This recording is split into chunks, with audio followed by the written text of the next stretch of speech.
Item ಯಾವುದೇ ಇರಲಿ try ಮಾಡಿ ಆಚಿ ಚಿಕನ್ ಮಸಾಲಾ. ಆಚಿ ಚಿಕನ್ ಮಸಾಲಾ.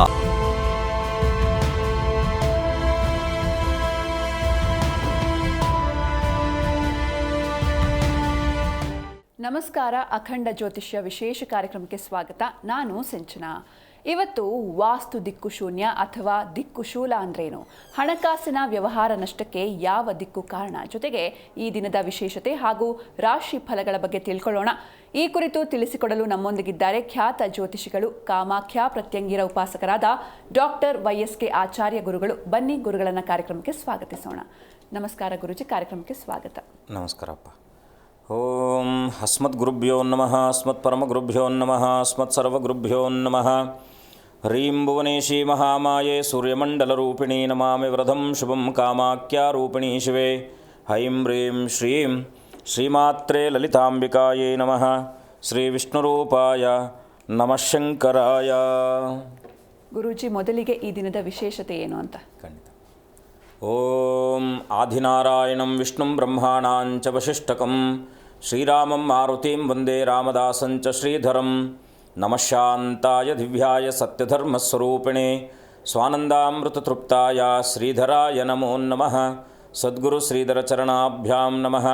ತತ್ಪುರುಷಾಯ ವಿದ್ಮಹೇ ಮಹಾದೇವಾಯ ಧೀಮಹಿ ತನ್ನೋ ರುದ್ರ ಪ್ರಚೋದಯಾತ್. ಹರ ಹರ ಮಹಾದೇವ ಶಂಭೋ ಶಂಕರ, ಹರ ಹರ ಮಹಾದೇವ ಶಂಭೋ ಶಂಕರ.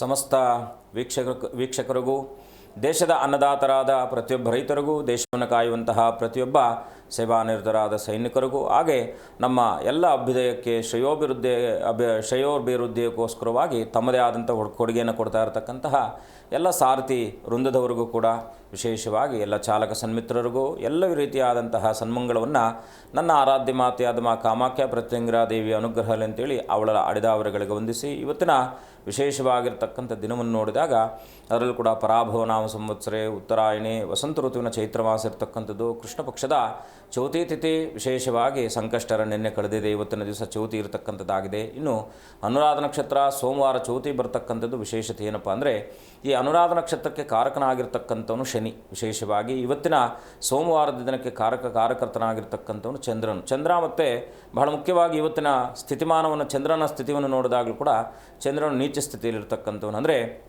15 ದಿವಸ ವೃದ್ಧಿಯಲ್ಲಿದ್ದರೆ 15 ದಿವಸ ಕ್ಷೀಣದಲ್ಲಿರ್ತಕ್ಕಂಥವನು ಆಗ್ತಾನೆ. ಈ ಚೌತಿಯಿಂದ ಆದಿಯಾಗಿ ಈ ಉಳಿದಿರ್ತಕ್ಕಂಥ ದಿನಗಳಲ್ಲಿ ಯಾವುದೇ ಶುಭತಮವಾಗಿರ್ತಕ್ಕಂಥ ಕಾರ್ಯಾದಿಗಳನ್ನು ಮಾಡದೇ ಇರತಕ್ಕಂಥದ್ದು ಶ್ರೇಷ್ಠಪ್ರದ. ಅನಿವಾರ್ಯತೆಗಳಿದ್ದಾಗ ತಿಥಿವಾರ ನಕ್ಷತ್ರಗಳು ತಾರಾಬಲಕ್ಕೆ ಅನುಸಾರವಾಗಿದ್ದರೆ ಮಾಡಿಕೊಳ್ಳಿ. ಇನ್ನು ಇವತ್ತಿನ ದಿನವನ್ನು ನಾವು ನೋಡಿದಾಗ ನಷ್ಟಧನದ ಪ್ರಾಪ್ತಿ. ಯಾಕೆಂದರೆ ಯಾವುದೋ ಚೀಟಿ ಹಾಕಿರ್ತೀರ, ಯಾರಿಗೋ ದುಡ್ಡು ಕೊಟ್ಟಿರ್ತೀರ, ಹೀಗೆ ಹಣ ಅಂತಕ್ಕಂಥದ್ದು ಮನುಷ್ಯನ ನಿತ್ಯವೂ ಅವನನ್ನು ಯಾವುದಾದ್ರೂ ಒಂದು ಸ್ಥಿತಿಯಲ್ಲಿ ಅವನನ್ನು ಬಂಧನ ಮಾಡ್ತಕ್ಕಂಥದ್ದಾಗುತ್ತೆ. ಹಾಗಾಗಿ ನೀವು ಇವತ್ತಿನ ದಿವಸ ಪ್ರಾರ್ಥನೆ ಮಾಡಬೇಕಾಗಿರ್ತಕ್ಕಂಥದ್ದು ಶನಿಯ ನಕ್ಷತ್ರವಾದದ್ರಿಂದ, ಶನಿ ಕರ್ಮಕಾರಕನು ಮತ್ತು ಆಯುರ್ಧಿಕಾರಕನಾಗಿರ್ತಕ್ಕಂಥವನಾಗ್ತಾನೆ. ಹಾಗಾಗಿ ಈ ಅನುರಾಧ ನಕ್ಷತ್ರ, ಪುಷ್ಯ ನಕ್ಷತ್ರ, ಈ ಒಂದು ಶನಿಯ ನಕ್ಷತ್ರಗಳು ಸೋಮವಾರ, ಗುರುವಾರ ಅಥವಾ ಭಾನುವಾರಗಳ ದಿನ ಬಂದಾಗ ಅತ್ಯಂತ ಶ್ರೇಷ್ಠದಾಯಕವಾಗಿರ್ತಕ್ಕಂಥದ್ದಾಗಿರುತ್ತೆ. ಹಾಗಾಗಿ ನಷ್ಟದ್ರವ್ಯ ಪ್ರಾಪ್ತಿಗೋಸ್ಕರವಾಗಿ ನೀವು ಇವತ್ತಿನ ಒಂದು ಕಾರ್ತಿವೀರ್ಯಾರ್ಜುನ ಶ್ಲೋಕವನ್ನು ಪಠನೆ ಮಾಡೋದ್ರಿಂದ ಖಂಡಿತ ನಿಮಗೆ ಶುಭಪ್ರದವಾಗ್ತಕ್ಕಂಥದ್ದಾಗಿರುತ್ತೆ. ಹಾಗಿದ್ದಾಗಿ ಏನಪ್ಪ ಆ ಮಂತ್ರವನ್ನು ಬರೆದಿಟ್ಕೊಳ್ಳಿ. ಕಾರ್ತಿವೀರ್ಯಾರ್ಜುನೋ ನಾಮಃ ರಾಜ ಬಾಹೋನ್ ಸಹಸ್ರವಾನ್ ನಷ್ಟದ್ರವ್ಯ ಪ್ರಾಪ್ತಂ ಘೃತಂ ನಷ್ಟಂಚ ಲಭ್ಯತೆ. ಅಂದರೆ ಕಾರ್ತಿವೀರ್ಯಾರ್ಜುನೋ ನಾಮಃ ರಾಜ ಬಾಹುವಾನ್ ಸಹಸ್ರವಾನ್ ತಸ್ಯ ಸ್ಮರಣ ಮಾತ್ರೇಣ ನಷ್ಟದ್ರವ್ಯಂ ಲಭ್ಯತೆ ಅಂತೇಳಿ. ಅಂದರೆ ಈ ಒಂದು ಕಾರ್ತಿವೀರ್ಯಾರ್ಜುನ ಮಂತ್ರ ಬಹಳ ಮುಖ್ಯವಾಗಿ ಇನ್ನೊಮ್ಮೆ ಹೇಳ್ತೀನಿ, ಬರೆದಿಟ್ಕೊಳ್ಳಿ. ಕಾರ್ತಿವೀರ್ಯಾರ್ಜುನೋ ನಾಮ ರಾಜ ಬಾಹೂನ್ ಸಹಸ್ರವಾನ್ ತಸ್ಯ ಸ್ಮರಣ ಮಾತ್ರೇಣ ಘೃತಂ ನಷ್ಟಂಚ ಲಭ್ಯತೆ, ಘೃತಂ ನಷ್ಟಂಚ ಲಭ್ಯತೆ. ಈ ಮಂತ್ರನ ನೀವು ಬರೆದಿಟ್ಕೊಂಡು ನಿತ್ಯ ನಿರಂತರವಾಗಿ ಆ ಕಾರ್ತಿವೀರ್ಯಾರ್ಜುನಿಗೆ ಒಂದು ದೀಪವನ್ನು ಹಚ್ಚಿಟ್ಟು ದುಡ್ಡು ಕೊಟ್ಟು ಹಿಂದಿರುಗಿ ಬರದೇ ಇರತಕ್ಕಂಥದ್ದು, ಏನೋ ಆ ಒಂದು ಸಮಯ ನಿಮ್ಮನ್ನು ಬಾಧಿಸ್ತಾ ಇರ್ತಕ್ಕಂಥದ್ದಾಗಿರುತ್ತೆ. ಎಲ್ಲ ರೀತಿಯಲ್ಲೂ ಕೂಡ ನಷ್ಟವಾಗಿರ್ತಕ್ಕಂಥದ್ದಕ್ಕೆ ಬಹಳ ಮುಖ್ಯವಾಗಿ ಸುಲಭವಾಗಿರ್ತಕ್ಕಂಥದ್ದು ಕಾರ್ತಿವೀರ್ಯಾರ್ಜುನೋ ನಾಮ ರಾಜ ಸಹಸ್ರವಾನ್ ಬಾಹು ತಸ್ಯ ಸ್ಮರಣ ಮಾತ್ರೇಣ ಘೃತಂ ನಷ್ಟಂಚ ಲಭ್ಯತೆ. ಈ ಮಂತ್ರನ ಅನನ್ಯವಾಗಿ ಪಠನೆ ಮಾಡೋದ್ರಿಂದ ಖಂಡಿತ ಶುಭವಾಗ್ತಕ್ಕಂಥದ್ದಾಗುತ್ತೆ. ಖಂಡಿತ ಗುರುಜಿ. ಈಗ ದ್ವಾದಶ ರಾಶಿಗಳ ಫಲಗಳನ್ನು ತಿಳ್ಕೊಳ್ಳೋಣ. ಮೊದಲಿಗೆ ಮೇಷರಾಶಿಯ ಈ ದಿನದ ಫಲ ಹೇಗಿದೆ ಗುರುಜಿ? ಓಂ ನಮಃ ಸೂರ್ಯಾಯ ಚಂದ್ರಾಯ ಮಂಗಳಾಯ ಬುಧಾಯ ಚ ಗುರುಶುಕ್ರ ಶನಿಭ್ಯಶ್ಚ ರಾಹವೇ ಕೇತುವೇ ನಮಃ ಆದಿತ್ಯಾದಿನವಗ್ರಹ ದೇವತಾಭ್ಯೋ ನಮಃ. ವಿಶೇಷವಾಗಿ ಮೇಷರಾಶಿಯನ್ನು ನೋಡಿದಾಗ ರಾಶಿಯಲ್ಲೇ ಶುಕ್ರನ ಸ್ಥಿತನಿರ್ತಕ್ಕಂಥದ್ದು, ಪಂಚಮದಲ್ಲಿ ಮಾಂದಿಯುತವಾಗಿ ಕೇತು ಸಂಯೋಜನೆ, ಅಷ್ಟಮಕ್ಕೆ ಚಂದ್ರನಿರ್ತಕ್ಕಂಥದ್ದು. ಇವತ್ತು ಏನಪ್ಪ ಅಂದರೆ ಈ ಒಂದು ಚಂದ್ರನ ಸ್ಥಿತಿಯನ್ನು ಗಮನಿಸಿದಾಗ ತಾಯಿಯ ಆರೋಗ್ಯದಲ್ಲಿ ಮೇಷರಾಶಿಯವರಿಗೆ ಸ್ವಲ್ಪ ಏನಾದರೂ ಅನಾನುಕೂಲಗಳಾಗ್ತಕ್ಕಂಥದ್ದಾಗಿರುತ್ತೆ.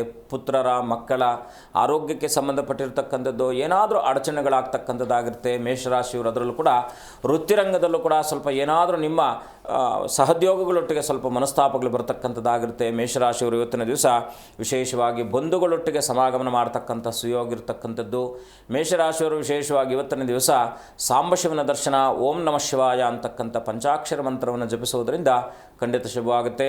ಮುಂದಿನ ರಾಶಿ ವೃಷಭ ರಾಶಿ. ವೃಷಭ ರಾಶಿಯಲ್ಲಿ ಜನಿಸಿರ್ತಕ್ಕಂಥವ್ರಿಗೆ ಇವತ್ತಿನ ದಿವಸ ಸಾಂಸಾರಿಕ ವಿಚಾರಾದಿಗಳಲ್ಲಿ ಕಲಹಗಳು ಅಂತಕ್ಕಂಥದ್ದು ನಿಮ್ಮನ್ನು ಏನಾದರೂ ಪೀಡಿಸ್ಬೋದಾಗಿರ್ತಕ್ಕಂಥದ್ದು. ಮನೆಯಲ್ಲಿ ಒಂದು ಸಣ್ಣ ಪುಟ್ಟ ವಿಚಾರಕ್ಕೂ ಕೂಡ ಏನಾದರೂ ಅಡೆತಡೆಗಳಾಗ್ತಕ್ಕಂಥದ್ದು. ಅದರಲ್ಲೂ ಕೂಡ ವಿಶೇಷವಾಗಿ ಹಣಕಾಸಿನ ವಿಚಾರದಲ್ಲಿ ಏನಾದರೂ ತೊಂದರೆಗಳಾಗ್ತಕ್ಕಂಥದ್ದಾಗಿರುತ್ತೆ. ಸ್ವಲ್ಪ ಎಚ್ಚರ ವಹಿಸಿ.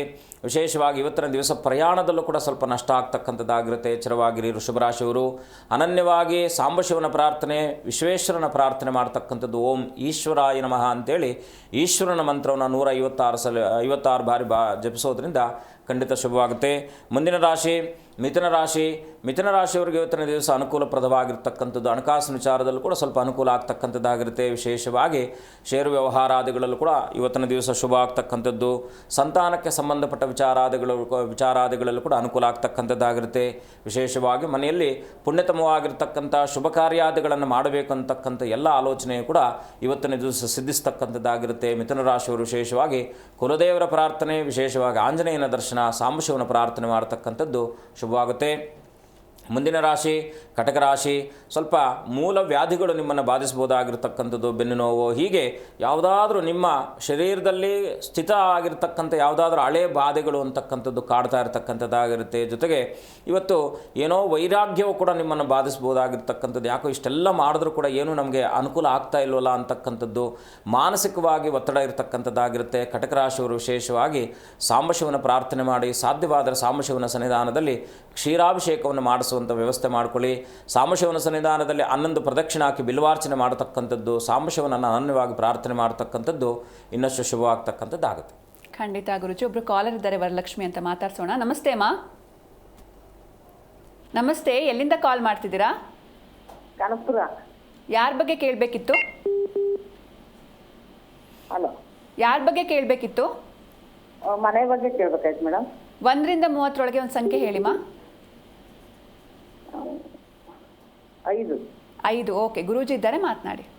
ನಮಸ್ಕಾರ ತಾಯಿ, ಹೇಗಿದ್ದೀರಾ? ಚೆನ್ನಾಗಿದ್ದೀವಿ ಗುರುಜಿ, ನೀವು ಅಮ್ಮ ಚೆನ್ನಾಗಿದ್ದೀನಿ ತಾಯಿ, ಒಳ್ಳೇದು ಮಾಡಲಿ. ಏನಮ್ಮ ನಿಮ್ಮ ಪ್ರಶ್ನೆ ತಾಯಿ?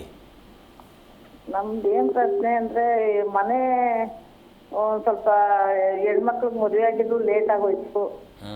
ಈಗ ಮಗನಿಗೂ ಮದುವೆ ಆಗಬೇಕು, ಲೇಟ್ ಆಯ್ತೈತೆ. ಅವನೇನೇ ವ್ಯವಹಾರಕ್ಕೆ ಹೋದ್ರೆ, ಮನೆಯಿಂದ ಆಚೆಗೆ ಹೋದ್ರೆ ಏನೂ ಆಗಲ್ಲ. ಮನೆಗೆ ರೋಡ್ ಯಾವ ಕಡೆ ಇದೆ? ರೋಡ್ ಉತ್ತರಕ್ಕೈತೆ. ಉತ್ತರಕ್ಕೆ. ಮನೆ ಬಾಗಿಲು ಉತ್ತರಕ್ಕೆ ಐತೆ. ರೋಡ್ ಎದುರುಗಡೆ ಮನೆ ಬಾಗಿಲು ಎದುರುಗಡೆ ರೋಡ್ ಇದೆಯಾ? ಸ್ವಲ್ಪ ಅದೇ ಆ ರೋಡ್ ಕುತ್ತು ಅಂತಕ್ಕಂಥ. ಏನು ಮನೆಗೆ ಕುತ್ತಿದೆಯಾ? ಇಲ್ಲ, ಏನು ಪಶ್ಚಿಮಕ್ಕೆ ಡೌನ್ ಇದೆಯಾ? ಇಲ್ಲ ಗುರುಜಿ, ಕರೆಕ್ಟಾಗಿ ಐತೆ. ಎಷ್ಟು ವರ್ಷ ಆಯ್ತು ಮನೆ ಕಟ್ಟಿ? 26 ವರ್ಷ ಆಯ್ತು ಗುರುಜಿ. ಅಲ್ಲ, ಸ್ಟಾರ್ಟಿಂಗಲ್ಲೇ ಚೆನ್ನಾಗಿತ್ತಲ್ಲ, ಈಗ ತಾನೇ ಆಗ್ತಾ ಇರೋದು. ಅಂದ್ರೆ ಸ್ಟಾರ್ಟಿಂಗ್ ಅಂದ್ರೆ ಬಿದ್ದ ಕಷ್ಟ ಅಷ್ಟಿಷ್ಟು ಬೀಳಲಿಲ್ಲ, ಬಿದ್ದಿದ್ದೀವಿ. ಸರಳ ವಸ್ತುವನ್ನ ಕಟ್ಸಿ ಏನೇನೋ ತೋರಿಸಿ ಏನೇನೋ ಮಾಡ್ದೋ ಗುರುಜಿ. ಆಮೇಲೆ ಹೆಣ್ಮಕ್ಳಿಗೆ ಒಂಚೂರು ದಾರಿ ಆಯ್ತು. ಅದೇ ಮಗನಿಗೂ ಮಾಡ್ಬೇಕು, ಆಯ್ತಾ ಇಲ್ಲ. ಮನೇನೇ ಸಮಸ್ಯೆ ಅಂತಕ್ಕಂಥ ತೋರಿಸ್ತಾ ಇದೆ. ಏನು ದಿಕ್ಚೂಲೆ ಅಂತಕ್ಕಂಥದ್ದು. ಯಾಕಂದರೆ ಶೂನ್ಯ ಬಾಧೆ, ನಿಮಗೆ ಏನು ಬಾಧೆಗಳು ಬರ್ತಾ ಇದೆ ಅಂತಕ್ಕಂಥದ್ದು ಅರ್ಥ ಇಲ್ಲ. ಆ ರೀತಿಯಾದ ಸಮಸ್ಯೆ ಕಾಡ್ತಾ ಇದೆ ಅಂತಕ್ಕಂಥ ತೋರಿಸ್ತಾ ಇದೆ. ವಿಶೇಷವಾಗಿ ಯಾವುದಾದ್ರೂ ನಿಮ್ಮ ಸನ್ನಿಧಾನಕ್ಕೆ ನಿಮ್ಮ ಮನೆ ಸಂಬಂಧಪಟ್ಟ ಹಾಗೆ ಮಹಾವಿಷ್ಣುವಿನ ಆರಾಧನೆ ಏನಾದರೂ ನಿಲ್ಲಿಸಿದ್ದೀರಾ? ಏನು ಇಲ್ಲ ಗುರುಜಿ, ನಮ್ಮ ಯಜಮಾನ್ರಿಗೆ ಹುಷಾರಿರ್ಲಿಲ್ಲ, ಅವಾಗ ತಿರುಪ್ತಿಗೆ ಹತ್ಕೊಂಡಿದ್ದ, ಹೋಗ್ಲಿಲ್ಲ. ಮೊದಲು ಹೋಗಿ ಬನ್ನಿ ತಾಯಿ. ಯಾವುದೋ ಮಹಾವಿಷ್ಣುವಿನ ಅಂದರೆ ವಿಷ್ಣುವಿನ ಅರಕೆ ಇದೆ ಅಂತಕ್ಕಂಥದ್ದು ತೋರಿಸ್ತಾ ಇದೆ. ಜೊತೆಗೆ ಮನೆಯೇ ಸಮಸ್ಯೆ ಅಂತಕ್ಕಂಥ ತೋರಿಸ್ತದೆ. 2 ಕಾರಣಗಳು ಮುಖ್ಯವಾಗಿ ನೀವು ನಮ್ಮ ಕಚೇರಿಯನ್ನು ಸಂಪರ್ಕಿಸಿ. ಮೊದಲನೇದಾಗಿ ಮಹಾವಿಷ್ಣುವಿನ ದೋಷ ಇದೆ, ಮಹಾವಿಷ್ಣುವಿಗೆ ಸಂಬಂಧಪಟ್ಟ ಹಾಗೆ ಅರಿಕೆ ಇದೆ, ಅದನ್ನು ಪೂರೈಸಿ, ಖಂಡಿತ ಒಳ್ಳೆಯದಾಗುತ್ತೆ. ಓಕೆ, ಧನ್ಯವಾದ ಕರೆ ಮಾಡಿದ್ದಕ್ಕೆ. ಗುರೂಜಿ, ಇವತ್ತು ನಾವು ಈ ವಾಸ್ತು ದಿಕ್ಕುಗಳ ಬಗ್ಗೆ ಮಾತಾಡ್ತಾ ಇದ್ದೀವಿ. ವಾಸ್ತು ದಿಕ್ಕು ಶೂನ್ಯ ಅಥವಾ ದಿಕ್ಕು ಶೂಲ ಅಂದ್ರೇನು, ಈ ಬಗ್ಗೆ ಮಾತಾಡೋಣ. ಅದಕ್ಕೂ ಮುನ್ನ ಒಬ್ರು ಕಾಲರ್ ಇದ್ದಾರೆ. ನಮಸ್ತೆ. ನಮಸ್ತೆ. ನಮಸ್ತೆ. ನಿಮ್ಮ ಹೆಸರು? ನಮ್ಮ ಹೆಸರು ಭಾಗ್ಯಮ್ಮ. ಎಲ್ಲಿಂದ ಕಾಲ್ ಮಾಡ್ತಿದ್ದೀರಾ? ನಾವು ಹುಣಸೂರು. ಯಾರ ಬಗ್ಗೆ ಕೇಳಬೇಕಿತ್ತು? ನಮ್ಮ ಮಗಳ ಬಗ್ಗೆ ಕೇಳಬೇಕಿತ್ತು. 1ರಿಂದ 30 ಒಂದು ಸಂಖ್ಯೆ ಹೇಳಿಮಾ. 9. 9. ಓಕೆ, ಗುರೂಜಿ ಇದ್ದಾರೆ, ಮಾತನಾಡಿ ಮಾ. ನಮಸ್ಕಾರ ತಾಯಿ, ಹೇಗಿದ್ದೀರಾ? ಚೆನ್ನಾಗಿವಿ. ಅಮ್ಮ, ಏನು ನಿಮ್ಮ ಪ್ರಶ್ನೆ? ನಮ್ಮ ಮಗಳಿಗೆ ಬಹಳ ತೊಂದರೆ. ಮನೆ ಸ್ವಂತ ಮನೆನಾ ತಾಯಿ? ಮನೆ ಸ್ವಂತ ಮನೆನಾ? ಸ್ವಂತ ಮನೆ. ಮನೆಯಲ್ಲಿ ಬಾತ್ರೂಮ್ ಯಾವ ದಿಕ್ಕಿನಲ್ಲಿದೆ? ಬಾತ್ರೂಮ್ ಇಲ್ಲ, ಅವರು ಹೊರಗಡೆ ಮಾಡ್ಕೊಂಡವ್ರೆ ಬಾತ್ರೂಮ್. ಅದೇ ಯಾವ ದಿಕ್ಕಿನಲ್ಲಿ ಮಾಡ್ಕೊಂಡಿದ್ದೀರಾ? ಅದು ದಕ್ಷಿಣ ಬಾಗ್ಲು. ದಕ್ಷಿಣಕ್ಕೆ ಮಾಡಿದ್ದೀರಾ? ಮನೆಯಿಂದ ಹೊರಗಡೆ ಬಾತ್ರೂಮ್ ಇದೆ? ಹೊರಗಡೆ ಅದೇ ಒಡೆದ್ಬಿಟ್ಟು ಕಟ್ಬೇಕು ಅಂತವ್ರೆ. ಅಮ್ಮ, ಮನೆಗೆ ಸಂಬಂಧಪಟ್ಟ ಹಾಗೆ ತೊಂದರೆ ಒಂದು. ಮತ್ತು ನಿಮ್ಮ ಮಗಳ ಹೆಸರೇನೆಂದ್ರಿ? ಛಾಯಾಮಣಿ ಅಂತ. ಛಾಯಾಮಣಿ. ಏನು ಮಾಡ್ತಾ ಇದ್ದಾರೆ? ಅವರು ರೈತರು. ಏನು ಆರೋಗ್ಯಕ್ಕೆ ಸಂಬಂಧಪಟ್ಟ ಹಾಗೆ ಸಮಸ್ಯೆ ಇದೆಯಾ? ಆರೋಗ್ಯ ಅಲ್ಲ, ಮನೆ ಕಟ್ಬೇಕು. ಮನೆಯಲ್ಲಿ ಗಂಡ ಹೇಳೋದ್ ಮಾತು ಕೇಳಕ್ಕಿಲ್ಲ. ಮಕ್ಕಳು ಓದೋದು ಭವಿಷ್ಯನೂ ಕಡಿಮೆ. ಅದೇ ಮನೆ ಸಮಸ್ಯೆ ಅಂತಕ್ಕಂಥದ್ದೇ ತೋರಿಸ್ತಾ ಇದೆ. ಒಂದು ಎರಡನೇದಾಗಿ ಏನಪ್ಪ ಅಂದರೆ, ನಿಮ್ಮ ಯಾವುದಾದ್ರೂ ಕ್ಷೇತ್ರದಲ್ಲಿ ಸುಬ್ರಹ್ಮಣ್ಯ ಸ್ವಾಮಿ ಸನ್ನಿಧಾನ ಇದೆಯಾ? ಅವು ಹೋಗ್ಬೇಕು. ಅಲ್ಲಿಲ್ಲ, ರಾಮನಾಪುರ ಅಂತದೆ. ರಾಮನಾಥಪುರ ಹತ್ರ ನಿಮಗೆ ಹತ್ರ ಒಂದು 3 ತಿಂಗಳು ಷಷ್ಠಿ ದಿವಸ ರಾಮನಾಥಪುರದ ಸುಬ್ರಹ್ಮಣ್ಯ ಸ್ವಾಮಿ ಸನ್ನಿಧಾನಕ್ಕೆ ಹೋಗಿ ಅಲ್ಲಿಂದ ನೀರು ತಗೊಂಡು ಬಂದು ಮನೆಯಲ್ಲೆಲ್ಲ ಪ್ರೋಕ್ಷಣೆ ಮಾಡಿ, ಪ್ರತಿ ಗುರುವಾರ ಎಲ್ಲರೂ ಮನೆಯಲ್ಲಿರ್ತಕ್ಕಂಥ ಎಲ್ಲರೂ ಕೂಡ ಸ್ವಲ್ಪ ಅರಿಶಿಣ ಹಾಕಿ ಸ್ನಾನ ಮಾಡಿ, ಕುಲದೇವರನ್ನು ಸುಬ್ರಹ್ಮಣ್ಯನ ಅನನ್ಯವಾಗಿ ಪ್ರಾರ್ಥನೆ ಮಾಡಿ. ಮನೆಗೆ ಸಂಬಂಧಪಟ್ಟ ಹಾಗೆ ಸಮಸ್ಯೆ ಕಾಡ್ತಾ ಇದೆ. ಹಾಗಾಗಿ ಅದನ್ನು ನಮ್ಮ ಕಚೇರಿಯನ್ನು ಸಂಪರ್ಕಿಸಿ ಸೂಕ್ತವಾದ ಪರಿಹಾರವನ್ನು ಕೊಡ್ತೀನಿ. ಒಳ್ಳೆಯದಾಗಲಿ ತಾಯಿ. ಓಕೆ, ಧನ್ಯವಾದ ಕರೆ ಮಾಡಿದ್ದಕ್ಕೆ. ಇನ್ನೊಬ್ರು ಕಾಲರ್ ಇದ್ದಾರೆ ಗುರುಜಿ, ನೇತ್ರ ಅಂತ. ನಮಸ್ತೆ ಮಾ. ನಮಸ್ತೆ ಮೇಡಮ್. ಎಲ್ಲಿಂದ ಕಾಲ್ ಮಾಡ್ತಿದ್ದೀರಾ? ಇಲ್ಲಿ ಬೆಂಗಳೂರಿಂದ ಮಾತಾಡ್ತೀವಿ, ಹೆಸರುಘಟ್ಟದಿಂದ. ಯಾರ ಬಗ್ಗೆ ಕೇಳಬೇಕಿತ್ತು? ನಮ್ಮ ಮಗಳ ಬಗ್ಗೆ ಕೇಳಬೇಕಿತ್ತು, ಸ್ವಲ್ಪ ಮದುವೆ ಬಗ್ಗೆ. 1ರಿಂದ 30 ಒಂದು ಸಂಖ್ಯೆ ಹೇಳಿಮಾ. ಮೇಡಮ್, ಇದು ಸಂಖ್ಯೆ ಬಗ್ಗೆ ಹೇಳಿದ್ರು, ಕಾಲ್ ಮಾಡಿ ಏನೋ ಹೇಳಿದ್ರು, ನಂಗೆ ಅರ್ಥ ಆಗಿಲ್ಲ. ಡೇಟ್ ಆಫ್ ಬರ್ತ್ ಇಲ್ಲ ಅದನ್ನು. ಓಕೆ, ಗುರೂಜಿ ಇದ್ದಾರೆ, ಮಾತನಾಡಿ. ನಮಸ್ಕಾರ ತಾಯಿ, ಹೇಗಿದ್ದೀರಾ? ಚೆನ್ನಾಗಿರ್ತೀವಿ. ಚೆನ್ನಾಗಿದೆ ಅಮ್ಮ, ಚೆನ್ನಾಗಿದ್ದೀನಿ. ಏನು ನಿಮ್ಮ ಪ್ರಶ್ನೆ ಅಂದ್ರಿ? ಹಲೋ ಅಮ್ಮ, ನಿಮ್ಮ ಪ್ರಶ್ನೆ ಏನಂದ್ರಿ? ಸ್ವಾಮಿ, ಮದುವೆ ಆಗಬೇಕಿತ್ತು, ನನ್ನ ಮಗಂದು ಕೇಳಬೇಕಿತ್ತು. ಮದುವೆ ಮಗನ ಮಗಳ? ಮಗ. ಮಗನಗ ಎಷ್ಟು ವಯಸ್ಸೀಗ? 30 ವರ್ಷ ಸ್ವಾಮಿ. ಈ ಎತ್ತು ಅಂತಂದ್ರೆ 30 ಇದು 30 ಒಂದು ಸಂಖ್ಯೆ ಹೇಳಿ ಸ್ವಾಮಿ. ಸಂಖ್ಯೆ ಬಗ್ಗೆ ನೀವು ಹೇಳಿದ್ರೆ ಸ್ವಾಮಿ, ಒಂದ್ಸಲ ಫೋನ್ ಕಾಲ್ ಮಾಡಿದ್ದೆ, ಅದೇನು ಆಗ್ಲಿಲ್ಲ ಸ್ವಾಮಿ. ಡೇಟ್ ಆಫ್ ಬರ್ತ್ ಹೇಳ ಸ್ವಾಮಿ. ಇಲ್ಲ, ಸಂಖ್ಯೆನೇ ಹೇಳಿ. ಹಲೋ ಅಮ್ಮ, ನಿಮ್ಮ 30 ಒಂದು ಸಂಖ್ಯೆ ಹೇಳಿ. 6 ಸ್ವಾಮಿ. ಅಲ್ಲ, ಪ್ರಯತ್ನ ಮಾಡಿದಿರಲ್ವಾ? ಮಾಡಿದ್ವಿ, ಪ್ರಯತ್ನ ಮಾಡ್ತಾ ಇದೀವಿ ಸ್ವಾಮಿ. ಆಯ್ತಾನೆ ಇಲ್ಲ, 3 ವರ್ಷದಿಂದ ಮಾಡಿದೀವಿ. ಅದನ್ನೇ, ಈ ಪ್ರಯತ್ನಕ್ಕೆ ಸಫಲತೆ ಕಾಣಬೇಕಾದ್ರೆ ಅವ್ರ ವೈಯಕ್ತಿಕ ಜಾತಕನ ಪರಿಶೀಲನೆ ಮಾಡಬೇಕಾಗುತ್ತೆ. ಎರಡನೇದಾಗಿ ಏನಪ್ಪ ಅಂದರೆ, ನೀವು ಸೂಚನೆ ಮಾಡಿರ್ತಕ್ಕಂಥ ಸಂಖ್ಯೆಗೆ ಅನುಸಾರವಾಗಿ ಸ್ತ್ರೀ ಶಾಪ ಅಂತಕ್ಕಂಥದ್ದಿದೆ. ಅಂದರೆ ನಿಮ್ಮ ಮನೆಯಲ್ಲಿ ಯಾರು ತೀರೋಗಿರ್ತಕ್ಕಂಥದ್ದು, ಅನಾರೋಗ್ಯ ಪೀಡಿತರಾಗಿ ಸಾಕಷ್ಟು ಕಾಲ ಕಷ್ಟಪಟ್ಟು ತೀರೋಗಿರ್ತಕ್ಕಂಥದ್ದು, ಅಥವಾ ಈ ರೀತಿಯಾದ ಏನೋ ಸ್ತ್ರೀ ಸಂಬಂಧಿತವಾದ ದೋಷ ನಿಮ್ಮನ್ನು ಕಾಡ್ತಾ ಇದೆ. ಹಾಗಾಗಿ ನಾನು ಏನು ಹೇಳ್ತಿದ್ದೀನಿ, ನೀವು ಅಶ್ವತ್ಥ ಮರಕ್ಕೆ ನಿಮ್ಮ ಮಗನ ಕೈಯಲ್ಲಿ 48 ದಿನಗಳ ಕಾಲ ಪ್ರದಕ್ಷಿಣೆ ಮಾಡಿಸಿ, ಆಯಿತಾ? ಅನನ್ಯವಾಗಿ ಪ್ರಾರ್ಥನೆ ಮಾಡಿ, ದುರ್ಗಾ ದೀಪ ನಮಸ್ಕಾರವನ್ನು ಮಾಡಿಸಿ ಪ್ರಾರ್ಥನೆ ಮಾಡಿ, ಖಂಡಿತ ಒಳ್ಳೆಯದಾಗುತ್ತೆ. ಓಕೆ, ಧನ್ಯವಾದ ಕರೆ ಮಾಡಿದ್ದಕ್ಕೆ. ಗುರೂಜಿ, ಇನ್ನು ವಾಸ್ತು ದಿಕ್ಕುಗಳ ಬಗ್ಗೆ ಮಾತಾಡೋಕ್ಕೂ ಮುನ್ನ ಇನ್ನುಳಿದ ರಾಶಿಗಳ ಫಲವನ್ನು ತಿಳಿಸ್ಬಿಡಿ. ಮುಂದಿನ ರಾಶಿ ಸಿಂಹರಾಶಿ. ಸಿಂಹರಾಶಿಗೆ ಇವತ್ತಿನ ದಿವಸ ಸ್ವಲ್ಪ ಏನಪ್ಪ ಅಂದರೆ, ವಿಚಾರಾಧೀನವಾಗಿರ್ತಕ್ಕಂಥ ವಿಚಾರಾದಿಗಳಲ್ಲಿ ಏನಾದರೂ ಅಡೆತಡೆಗಳಾಗ್ತಕ್ಕಂಥದ್ದಾಗಿರ್ತದೆ. ಸ್ವಲ್ಪ ಎಚ್ಚರವಹಿಸಿ. ಅಂದರೆ ಕಾರ್ಯವಿಘ್ನಗಳು ಅಂತ ಮಾಡುವಂಥ ಕೆಲಸ ಕಾರ್ಯಾದಿಗಳಲ್ಲಿ ಅಡಚಣೆಗಳಾಗ್ತಕ್ಕಂಥದ್ದಾಗಿರುತ್ತೆ. ಹಾಗಾಗಿ ಇವತ್ತು ಗೃಹ ಉಪಕರಣಾದಿಗಳನ್ನು ಖರೀದಿ ಮಾಡುವಂತಹ ಸುಯೋಗ ಇರತಕ್ಕಂಥದ್ದು, ಮಿತ್ರರಲ್ಲಿ ಸಹಕಾರ ಸಿಗ್ತಕ್ಕಂಥದ್ದಾಗಿರುತ್ತೆ. ಉನ್ನತ ವ್ಯಾಸಂಗಕ್ಕೂ ಕೂಡ ಸಿಂಹರಾಶಿಯವರಿಗೆ ಶುಭಪ್ರದವಾಗಿರ್ತಕ್ಕಂಥದ್ದು. ಆದರೆ ಇವತ್ತಿನ ದಿವಸ ಆರೋಗ್ಯಕ್ಕೆ ಸಂಚಾರದಲ್ಲಿ ಎರಡೂ ಕೂಡ ಸ್ವಲ್ಪ ಪೀಡಿತವಾಗಿರ್ತಕ್ಕಂಥದ್ರಿಂದ ಸ್ವಲ್ಪ ಎಚ್ಚರವಹಿಸಿ. ಇವತ್ತಿನ ದಿವಸ ಸಿಂಹರಾಶಿಯವರು ವಿಶೇಷವಾಗಿ ಗುರುಗಳ ದರ್ಶನ ಮಾಡಿ, ಮೇಧಾ ದಕ್ಷಿಣಾಮೂರ್ತಿಯ ಪ್ರಾರ್ಥನೆ, ಸಾಂಬಶಿವನ ದರ್ಶನ ಮಾಡತಕ್ಕಂಥದ್ದು ಶುಭವಾಗುತ್ತೆ. ಮುಂದಿನ ರಾಶಿ ಕನ್ಯಾ ರಾಶಿ. ಇವತ್ತಿನ ದಿವಸ ಕನ್ಯಾ ರಾಶಿಯವರಿಗೆ ವಿಶೇಷವಾಗಿ ಸ್ವಲ್ಪ ಗುರುಗಳ ದರ್ಶನ ಮಾಡ್ತಕ್ಕಂಥದ್ದು ಅತ್ಯಂತ ಶುಭಪ್ರದ. ರಾಜ್ಯ ಸಮಾನವಾಗಿರ್ತಕ್ಕಂಥ ಕ್ಷೇತ್ರಾದಿಗಳಲ್ಲಿ ಕೆಲಸ ಮಾಡ್ತಾ ಇರತಕ್ಕಂಥವ್ರಿಗೂ ಸ್ವಲ್ಪ ಒತ್ತಡ ಇರತಕ್ಕಂಥದ್ದಾಗಿರುತ್ತೆ. ವಸ್ತ್ರ ವ್ಯಾಪಾರಿಗಳ ಲಾಭ ಆಗ್ತಕ್ಕಂಥದ್ದಾಗಿರುತ್ತೆ. ಸ್ವಲ್ಪ ವೃತ್ತಿಯಲ್ಲೂ ಕೂಡ ಸ್ವಲ್ಪ ಅಡಚಣೆಗಳಾಗ್ತಕ್ಕಂಥದ್ದಾಗಿರುತ್ತೆ. ಕನ್ಯಾ ರಾಶಿಯವರು ಇವತ್ತಿನ ದಿವಸ ಸಮಾಧಾನದಿಂದ ಎಲ್ಲವನ್ನು ಕೂಡ ಕಾರ್ಯಗತ ಮಾಡಿಕೊಳ್ತಕ್ಕಂಥ ಅನುಕೂಲ ಇರತಕ್ಕಂಥದ್ದಾಗಿರುತ್ತೆ. ಇವತ್ತಿನ ದಿವಸ ವಿಶೇಷವಾಗಿ ಕನ್ಯಾ ರಾಶಿಯವರು ಸಾಂಬಶಿವನ ದರ್ಶನ, ಅದರಲ್ಲೂ ಕೂಡ ಚಾಮುಂಡೇಶ್ವರ ದರ್ಶನ ಮಾಡತಕ್ಕಂಥದ್ದು ಶುಭವಾಗುತ್ತೆ. ಮುಂದಿನ ರಾಶಿ ತುಲಾರಾಶಿ. ತುಲಾರಾಶಿಯಲ್ಲಿ ಜನಿಸಿರ್ತಕ್ಕಂಥವ್ರು ಇವತ್ತಿನ ದಿವಸ ದಾಯಾದಿಗಳೊಟ್ಟಿಗೆ ಹಣಕಾಸಿನ ವಿಚಾರಾದಿಗಳಲ್ಲಿ ಇವತ್ತಿನ ದಿವಸ ಏನಾದರೂ ಸ್ವಲ್ಪ ಮನಸ್ತಾಪಗಳು ಬರ್ತಕ್ಕಂಥದ್ದಾಗಿರುತ್ತೆ. ಅದರಲ್ಲೂ ಕೂಡ ಸ್ವಲ್ಪ ವಾತರೋಗ ಅಥವಾ ಅಸಿಡಿಟಿ, ಅಲರ್ಜಿ ಅಂತಕ್ಕಂಥದ್ದು ಏನಾದರೂ ನಿಮ್ಮನ್ನು ಪೀಡಿಸ್ತಾ ಇರ್ತಕ್ಕಂಥದ್ದಾಗಿರುತ್ತೆ. ಇವತ್ತಿನ ದಿವಸ ಗುರುಗಳ ದರ್ಶನ ಮಾಡಿ ಹಿರಿಯರ ಸಮಾಗಮನ ಮಾಡತಕ್ಕಂಥ ಸುಯೋಗ ಇರ್ತಕ್ಕಂಥದ್ದು, ಹಿರಿಯರ ಮಾರ್ಗದರ್ಶನ ಪಡ್ಕೊಳ್ಳಿ ಇವತ್ತಿನ ದಿವಸ ಶುಭವಾಗ್ತಕ್ಕಂಥದ್ದಾಗಿರುತ್ತೆ. ತುಲಾರಾಶಿಯವರು ವಿಶೇಷವಾಗಿ ಇವತ್ತಿನ ದಿವಸ ಆಂಜನೇಯನ ಸಾಂಬಶಿವನ ದರ್ಶನ ಮಾಡ್ತಕ್ಕಂಥದ್ದು ಶುಭವಾಗುತ್ತೆ. ಮುಂದಿನ ರಾಶಿ ವೃಶ್ಚಿಕ ರಾಶಿ. ವೃಶ್ಚಿಕ ರಾಶಿಯಲ್ಲಿ ಜನಿಸಿರ್ತಕ್ಕಂಥವ್ರು ಸ್ನೇಹಿತರ ಸಹಕಾರ ಸಿಗ್ತಕ್ಕಂಥದ್ದಾಗಿರುತ್ತೆ. ವಿಶೇಷವಾಗಿರ್ತಕ್ಕಂಥ ಶುಭ ಕಾರ್ಯಾದಿಗಳಿಗೆ ತೆರಳುವಂತಹ ಸುಯೋಗ ಇರತಕ್ಕಂಥದ್ದು. ಸ್ವಲ್ಪ ಧನ ಅಂದರೆ ಹಣಕಾಸಿನ ವಿಚಾರದಲ್ಲೂ ಸ್ವಲ್ಪ ಜಾಗೃತೆ ವಹಿಸಿ ದುಂದು ವೆಚ್ಚಗಳನ್ನು ಮಾಡುವಂಥ ಮನಸ್ಥಿತಿ ಇರತಕ್ಕಂಥದ್ದಾಗಿರುತ್ತೆ. ಸ್ವಲ್ಪ ಎಚ್ಚರವಾಗಿರಿ. ಜೊತೆಯಲ್ಲಿರ್ತಕ್ಕಂಥವ್ರು ತೇಜೋವಧೆ ಮಾಡ್ತಕ್ಕಂಥವ್ರು ಆಗ್ತಾರೆ. ವೃಶ್ಚಿಕ ರಾಶಿಯವರು ಅನನ್ಯವಾಗಿ ವಿಶೇಷವಾಗಿ ಗುರುಗಳ ದರ್ಶನ, ಸುಬ್ರಹ್ಮಣ್ಯನ ಪ್ರಾರ್ಥನೆ ಮಾಡ್ತಕ್ಕಂಥದ್ದು ಶುಭವಾಗ್ತಕ್ಕಂಥದ್ದಾಗುತ್ತೆ. ಖಂಡಿತ ಗುರುಜಿ. ಈಗ ಈ ವಾಸ್ತು ದಿಕ್ಕು ಶೂನ್ಯ ಅಥವಾ ದಿಕ್ಕುಶೂಲ ಅಂದರೆ ಏನು ಅಂತ ನಾವು ಭಾಳ ಮುಖ್ಯವಾಗಿ ಏನನ್ನು ನಾವು ಗಮನಿಸ್ತೀವಿ ಅಂದರೆ, ಮನೆ ಸುಖಸ್ಯ ರೂಪಂ ಧರ್ಮಂ, ಧರ್ಮಸ್ಯ ರೂಪಂ ಅರ್ಥಂ, ಅರ್ಥಸ್ಯ ರೂಪಂ ಜೀವನಂ ಅಂತೇಳಿ. ಇದು ರಾಜನಿಗೂ ಅನ್ವಯಿಸುತ್ತೆ, ಮನೆಗೂ ಅನ್ವಯಿಸುತ್ತೆ, ಜೀವನಕ್ಕೂ ಅನ್ವಯಿಸುತ್ತೆ. ಸುಖಸ್ಯ ರೂಪಂ ಧರ್ಮಂ, ಧರ್ಮಸ್ಯ ರೂಪಂ ಅರ್ಥಂ, ಅರ್ಥಸ್ಯ ರೂಪಂ ರಾಜ್ಯಂ ಸುಖಂ ಅಥವಾ ಜೀವನಂ ಅಂತ. ಮನುಷ್ಯನಿಗೆ ಏನು ಬೇಕು? ಆರ್ಥಿಕವಾಗಿರ್ತಕ್ಕಂಥ ಸುದೃಢತೆ ಮನುಷ್ಯನಿಗೆ ಯಾರು ಬದುಕಿನಲ್ಲಿರುತ್ತೋ ಏನೇ ಸಮಸ್ಯೆಗಳು ಬಂದರೂ ಕೂಡ ಆರೋಗ್ಯವನ್ನು ಹೊರತುಪಡಿಸಿ ಮಿಕ್ಕಿದ್ದೆಲ್ಲ ಮ್ಯಾನೇಜಬಲ್ ಮಾಡ್ಬೋದು. ಈ ಶೂನ್ಯ ಅಂತಕ್ಕಂಥದ್ದು ವಾಸ್ತು ಅಂತಕ್ಕಂಥದ್ದು ಯಾಕಂದರೆ ಮುಂಚೆ ಅದು ಬೀದಿಯಾಗಿತ್ತು, ಮನೆಯಾಗಿ ಮಾರ್ಪಟ್ಟಾಗ ಮನೆಯ ಆಯವ್ಯಯಗಳು ಅತ್ಯಂತ ಕ್ಷೇತ್ರಫಲ ಅಂತಕ್ಕಂಥದ್ದು ಹೇಳ್ತೀವಿ. ಕ್ಷೇತ್ರಗಳ ವಿಂಗಡಣೆ ಮಾಡ್ತಕ್ಕಂಥದ್ದು ಅತ್ಯಂತ ಶ್ರೇಷ್ಠವಾಗಿರ್ತಕ್ಕಂಥದ್ದು. ಏನಾಗುತ್ತೆ, ಈಗ ಕೆಲವು ರೂಮುಗಳನ್ನು ಉತ್ತರ ಪೂರ್ವಕ್ಕೆ ಅಂದರೆ ಉತ್ತರ ದಕ್ಷಿಣಕ್ಕೆ ಜಾಸ್ತಿ ಮಾಡ್ತಾರೆ, ಮತ್ತು ಪೂರ್ವ ಮತ್ತು ಪಶ್ಚಿಮಕ್ಕೆ ಕಡಿಮೆ ಮಾಡ್ತಾರೆ.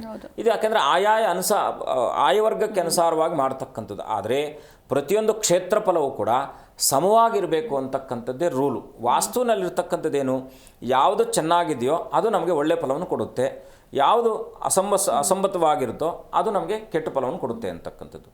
ಈ ಅಸಂಬದ್ಧವಾಗಿರ್ತಕ್ಕಂಥದ್ದೇನು, ನಾವು ಇವಾಗ ಯಾವುದಾದ್ರೂ ಈಗ 1000 ರೂಪಾಯಿನ ನಾವು ಕೌಂಟ್ ಮಾಡಬೇಕಾದ್ರೆ 999 ರೂಪಾಯಿ ಅಂದರೂ ಕೂಡ 1000 ರೂಪಾಯಿ ಆಗಲ್ಲ. ಸೊ ಹಾಗಾಗಿ ಆಯುವರ್ಗವು ಕೂಡ ಅತ್ಯಂತ ಪ್ರಮುಖವಾಗಿರ್ತಕ್ಕಂಥದ್ದು. ವೃಷಭಾಯದಲ್ಲಿ, ಗಜಾಯದಲ್ಲಿ, ಧ್ವಜಾಯದಲ್ಲಿ ಎಲ್ಲ ಶ್ರೇಷ್ಠವಾಗಿರ್ತಕ್ಕಂಥ ಆಯುವರ್ಗವನ್ನು ಕೂಡಿ ಗಣನೆಗೆ ತಕ್ಕೊಂಡು ಗುಣಾಕಾರ ಭಾಗಾಕಾರಗಳನ್ನು ಮಾಡಿ ಆ ಒಂದು ಕ್ಷೇತ್ರ ಫಲವನ್ನು ವಿಂಗಡಣೆ ಮಾಡಿಕೊಟ್ಟಾಗ ಅದು ಅದ್ಭುತವಾಗಿರ್ತಕ್ಕಂಥ ಮನೆಗೆ ಸುಖ, ಶಾಂತಿ, ನೆಮ್ಮದಿ. ಅದಕ್ಕೆ ನಾನು ಹೇಳಿದ್ದು ಸುಖಸ್ಯ ಅಂದರೆ ಸುಖ ಅಂತಕ್ಕಂಥದ್ದು ನಮ್ಮ ಧರ್ಮಪ್ರದವಾಗಿರಬೇಕಾಗಿರುತ್ತೆ. ಸುಖಸ್ಯ ರೂಪಂ ಧರ್ಮ, ಧರ್ಮಸ್ಯ ರೂಪಂ ಅರ್ಥ, ಅರ್ಥಸ್ಯ ರೂಪಂ ಸುಖ ಜೀವನ ಅಂತಕ್ಕಂಥದ್ದು. ಹಾಗಾಗಿ ಜೀವನಕ್ಕೆ ಬಹಳ ಮುಖ್ಯವಾಗಿ ದಿಕ್ಶೂಲೆ ಅಂತಕ್ಕಂಥದ್ದು ಬರುತ್ತೆ. ಈಗ ನಾವು ಕೆಲವು ಶೂಲೆಗಳಂದರೆ ಮನೆಗೆ ನಾವು ಹಿಟ್ಟು ಕುತ್ತು ಅಂತ ಕರಿತೀವಿ, ಮನೆ ಹಿಟ್ಟು ಅಂತ ಕರಿತೀವಿ, ಕುತ್ತು ಅಂತ ಕರಿತೀವಿ. ಈ ಕುತ್ತು ಹೇಗಿರುತ್ತಪ್ಪ ಅಂದರೆ, ಮನೆಯ ಸಂಚಾರವನ್ನು ಮಾಡಬೇಕಾದ್ರೆ ಆ ಒಂದು ದಿಕ್ಕಿನಲ್ಲಿ ಎಲ್ಲಿ ಆ ನೇರವಾಗಿ ಮನೆಗೆ ಅದು ಬಂದು ಬೀಳುತ್ತೋ ಅಲ್ಲಿಂದ ನೇರವಾಗಿ ಮನೆ ಅಡ್ಡ ಆಗಿರುತ್ತೋ ಅದಕ್ಕೆ ನಾವು ಕುತ್ತು ಅಂತ ಕರಿತೀವಿ. ಅಲ್ಲಿಗೆ ಅಡೆ ಆಗಿದೆ ಅಂತಕ್ಕಂಥದ್ದು. ಈಗ ಪೂರ್ವ ದಿಕ್ಕಿನ ಕುತ್ತು ಮಧ್ಯಮ ಫಲ ಆದರೆ ಉತ್ತರ ದಿಕ್ಕಿನ ಕುತ್ತು ಶುಭ ಫಲ ಅಂತಕ್ಕಂಥದ್ದು, ಪೂರ್ಣ ಫಲ ಅಂತಕ್ಕಂಥದ್ದು. ಅದಕ್ಕೆ ನಾವು ನಾರ್ತ್ ಈಸ್ಟ್ ಕಾರ್ನರ್ ಅಂತ ಕರಿತೀವಿ. ಉತ್ತರದಿಂದ ಅದರಲ್ಲೂ ಕೂಡ ಉತ್ತರಕ್ಕೆ ಡೌನ್ ಇದ್ದು ಉತ್ತರದಿಂದ ಏನಾದರೂ ದಕ್ಷಿಣಕ್ಕೆ ಹತ್ತುವ ಹಾಗೆ ಕುತ್ತಿದ್ರೆ ಆ ಮನೆ ಅತ್ಯಂತ ಶುಭಪ್ರದವಾಗಿರ್ತಕ್ಕಂಥದ್ದಾಗುತ್ತೆ. ನಾವು ಎರಡನೇದನ್ನು ನಾವು ಅಶುಭ ಕುತ್ತು ಅಂತಕ್ಕಂಥದ್ದು, ಯಾಕೆಂದರೆ ಹಣಕಾಸಿನ ವಿಚಾರ, ಸಾಂಸಾರಿಕ ವಿಚಾರ, ಕೆಲವು ಸಂದರ್ಭಗಳಲ್ಲಿ ಬಾಡಿಗೆ ಮನೆಯವರನ್ನು ನಾವೀಗ ಕೆಳಗಡೆ ಓನರ್ ಇರ್ತಾರೆ, ಮೇಲ್ಗಡೆ ಒಂದೇ ಸಮವಾಗಿ ಅವರು ಎಲ್ಲ ಒಂದೇ ಪೂರ್ವ ದಿಕ್ಕಿಗೆ ಇಟ್ಬಿಟ್ಟಿರ್ತಾರೆ. ಅದು ಯಾವತ್ತೂ ರಾಂಗ್. ಯಾಕೆಂದರೆ ದಿಕ್ಕು ಅಂತಕ್ಕಂಥದ್ದು ಪೂರ್ವ ದಿಕ್ಕಿಗೆ ಯಜಮಾನನ ಮನೆ ಇದ್ದರೆ ಉತ್ತರ ದಿಕ್ಕಿನಲ್ಲಿ ಬಾಡಿಗೆ ಮನೆಯವರು ಇರಬೇಕು. ಒಂದೇ ನೇರಕ್ಕೆ ಈ ಕೆಳಗಡೆ ಬಾಗಿಲಿದ್ರೆ ಅದು ಮೇಲ್ಗಡೆ ಒಂದೇ ಬಾಗಿಲಿಡ್ತಾರೆ. ಅದು ಯಾವುದೇ ಕಾರಣಕ್ಕೂ ಮಾಡಬಾರ್ದು. ಹಾಗೆ ಮಾಡಿದ್ರೆ ಅದೃಷ್ಟ ಅಂತಕ್ಕಂಥದ್ದು ಮುಖ್ಯವಾಗಿ ಆರ್ಥಿಕ ಸ್ಥಿತಿ ಅವ್ರಿಗೆ ಖಂಡಿತವಾಗಿ ಗಣನೀಯವಾಗಿ ಇಳಿಕೆ ಆಗ್ತಕ್ಕಂಥದ್ದಾಗುತ್ತೆ. ಆರ್ಥಿಕ ನಷ್ಟ ಅಂದರೆ ದುಡ್ಡು ಕಾಸಿನ ವಿಚಾರದಲ್ಲಿ ನಷ್ಟ ಆಗ್ತಕ್ಕಂಥದ್ದಾಗುತ್ತೆ. ಹಾಗಾಗಿ ಏನು ಮಾಡಬೇಕು, ಮನೆ ಯಜಮಾನನು ಉತ್ತರ ದಿಕ್ಕಿಗೆ ಬಾಗಿಲಿದ್ರೆ ಪೂರ್ವ ದಿಕ್ಕಿಗೆ ಬಾಡಿಗೆಯವರಿಗೆ ಮನೆಯನ್ನು ಕೊಡ್ತಕ್ಕಂಥದ್ದು. ಈಗ ಒಂದೇ ಮನೆ ಮಾಡಿದ್ರು, ಅದರಲ್ಲೂ ಕೂಡ ವೆಸ್ಟ್ ಸೌತ್ ಕಾರ್ನರ್ ಏನಿದೆಯೋ, ಸೌತ್ ವೆಸ್ಟ್ ಕಾರ್ನರ್ ಅಂತ ನಾವೇನು ಕರಿತೀವಿ, ಅದು ನಾವು ಕುಬೇರ ಮೂಲೆ ಅಂತ ಕರಿತೀವಿ ಕೆಲವರೆಲ್ಲ, ಅದರ ನೈಋತ್ಯ ಅಂತ ಕರಿತೀವಿ. ನೈಋತ್ಯ ದಿಕ್ಕಿನ ಕೂತಿದ್ದಾಗ ಆ ಮನೆಯಲ್ಲಿ ಯಾವುದೇ ಕಾರಣಕ್ಕೂ ಏಳಿಗೆ ಆಗಲಿಕ್ಕೆ ಸಾಧ್ಯನೇ ಇಲ್ಲ. ಗಂಡ ಹೆಂಡತಿರ ಮಧ್ಯದಲ್ಲಿ ವಿರಸಗಳು ಬರ್ತಕ್ಕಂಥದ್ದು, ಮಕ್ಕಳ ವಿದ್ಯಾಭ್ಯಾಸದಲ್ಲಿ ಅಡಚಣೆ ಬರ್ತಕ್ಕಂಥದ್ದು, ಹಣಕಾಸಿನ ವಿಚಾರದಲ್ಲಿ ನಷ್ಟ ಆಗ್ತಕ್ಕಂಥದ್ದು, ಆರೋಗ್ಯ ಎಸ್ಪೆಷಲಿ ಸೌತ್ ಕುತ್ತು ಬಂತು ಅಂದರೆ ಆರೋಗ್ಯ ಹೋಯ್ತು ಅಂತ ಅರ್ಥ. ಹಾಗಾಗಿ ಮನೆಯನ್ನು ನಾವು ಸೈಟನ್ನು ಖರೀದಿ ಮಾಡಬೇಕಾದ್ರೆ ಇದೆಲ್ಲವನ್ನು ಕೂಡ ಪರಿಗಣನೆಗೆ ತಗೊಳ್ಬೇಕು. ಬಹಳ ಮುಖ್ಯವಾಗಿ ಈಗ ಏನಾಗುತ್ತೆ, ಮನೆ ಅಂದ ಕೆಟ್ಟೋಗುತ್ತೆ ಅಂತೇಳಿ ಅದನ್ನೇ ಎಲಿವೇಷನ್ ಮಾಡಿದಾಗ ಅದರೂ ಕೂಡ ತುಂಬ ರಾಂಗ್ ಡಿಸಿಷನ್ ತೊಗೊಳ್ತಾರೆ, ಅದರಲ್ಲೂ ಕೂಡ ನಷ್ಟ ಆಗ್ತಕ್ಕಂಥದ್ದಾಗುತ್ತೆ. ವಾಸ್ತು ಅಂತಕ್ಕಂಥದ್ದು ಎಷ್ಟು ಸೂಕ್ಷ್ಮ ವಿಚಾರಪ್ಪ ಅಂದರೆ ಎಲ್ಲ ಗೋಡೆಗಳು ಕೂಡ ಸಮಚಿತ್ತವಾಗಿರಬೇಕು, ಸಮ ಪ್ರಮಾಣದಲ್ಲಿ ಇರಬೇಕು. ಆ ಗೋಡೆಗಳ ವೇರಿಯೇಷನ್ ಬಂದರೂ ಕೂಡ ದಿಕ್ಶೂಲೆ ಬರ್ತಕ್ಕಂಥದ್ದಾಗುತ್ತೆ.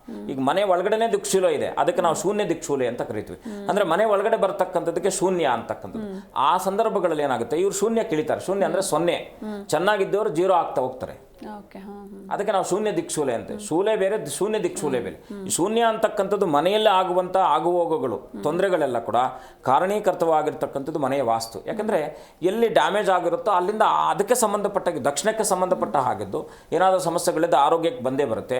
ಉತ್ತರಕ್ಕೆ ಬಂದಾಗ ಹಣಕಾಸಕ್ಕೆ ಬರುತ್ತೆ, ಪೂರ್ವಕ್ಕೆ ಬಂದಾಗ ವೈವಾಹಿಕ ಜೀವನಕ್ಕೆ ಬರುತ್ತೆ, ಪಶ್ಚಿಮಕ್ಕೆ ಬಂದಾಗ ಮರಣಗಳೇ ಸಂಭವಿಸುತ್ತೆ. ಈಗ ಪಶ್ಚಿಮ ದಿಕ್ಕಿನಲ್ಲಿ ಕೂತು ಬಂದಾಗ ಆ ಮನೆಗಳಲ್ಲಿ ತುಂಬ ಆಕ್ಸಿಡೆಂಟ್ಗಳಾಗ್ತಾ ಇರ್ತಕ್ಕಂಥದ್ದು ನಮ್ಮ ಗಮನಕ್ಕೆ ಬಂದಿರತಕ್ಕಂಥದ್ದು. ವಾಸ್ತುವಿನ ಅನುಭವ ಅಂತಕ್ಕಂಥದ್ದು ತುಂಬ ದೊಡ್ಡದು. ಹಾಗಾಗಿ ಅನುಭವದಲ್ಲಿ ಇರ್ತಕ್ಕಂಥದ್ದೇ. ಪಶ್ಚಿಮ ದಿಕ್ಕಿನಲ್ಲಿ ಏನಾದರೂ ಸಮಸ್ಯೆಗಳಿದ್ದಾಗ ಆ ಮನೆಯಲ್ಲಿ ಪಶ್ಚಿಮಕ್ಕೆ ತಗೊಂಡೋಗಿ ಅಡುಗೆ ಮನೆ ಇಡ್ತಾರೆ.